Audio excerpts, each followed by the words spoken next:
बोला साहेब, आजचा जो मोर्चा आहे हा उपवर्गीकरण विरोधामध्ये आहे।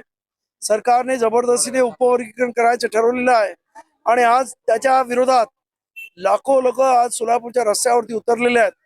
सरकारचा जबरदस्तीने हा उपवर्गीकरणाचा जो प्रयत्न आहे तो हाणून पाडण्यासाठी आज 59 इव्हन आमच्यामध्ये आज मातंग समाज सुद्धा मोठ्या संख्येने या मोर्चामध्ये उतरलेला आहे।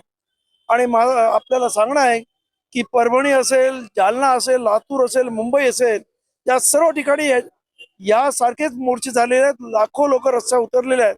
तेव्हा माझं मुख्यमंत्र्यांना सांगणं आहे की जंतर मंतर मध्ये विद्यार्थ्यांनी काय केलं, रस्त्यावरती विद्यार्थी आले, काय झालं आपण पाहिलंय।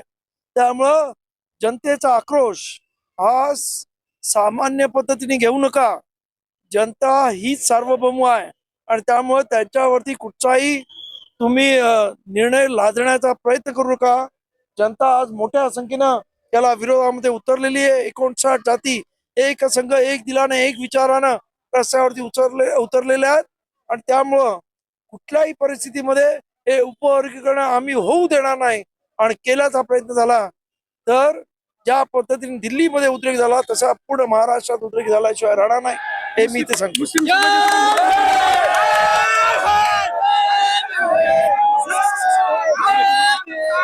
मुस्लिम समाजाचा मोठा पाठिंबा मिळताना दिसतो, त्यासोबत महिलांची संख्या लक्षणीय जाणवते। काय सांगणार? नाही, सर्व समाज आज या इथे त्रस्त झालेले जेवढे समाज आहेत ते आज आंबेडकरी समाजाबरोबर एकत्र येऊ पाहतात आणि त्यांना ही जी ताकद दिसते तिथे कुठेतरी आशावाद दिसतो की खऱ्या अर्थाने या देशामध्ये लोकशाही आज अजूनही जिवंत आहे आणि रस्त्यावरच्या लढाईमध्ये ही सर्व मंडळी आमच्या खांद्याला खांदा लावून काम करायला तयार आहे। पुढचा टप्पा काय असणार? आता आमचा हे सर्व मोर्चे आज आता आम्ही जिल्ह्याचे काढतोय, त्यानंतर तालुक्याचे निघतील आणि डिसेंबरला हिवाळी अधिवेशनाला न भूतो न भविष्यती अशा पद्धतीचा जिथे कुठे अधिवेशन होईल, तर आम्हाला कळते मुंबईला अधिवेशन होणार, यावेळेस हिवाळी अधिवेशन नागपूरला होणार नाही आहे।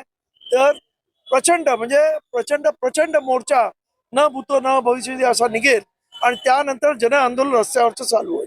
धन्यवाद।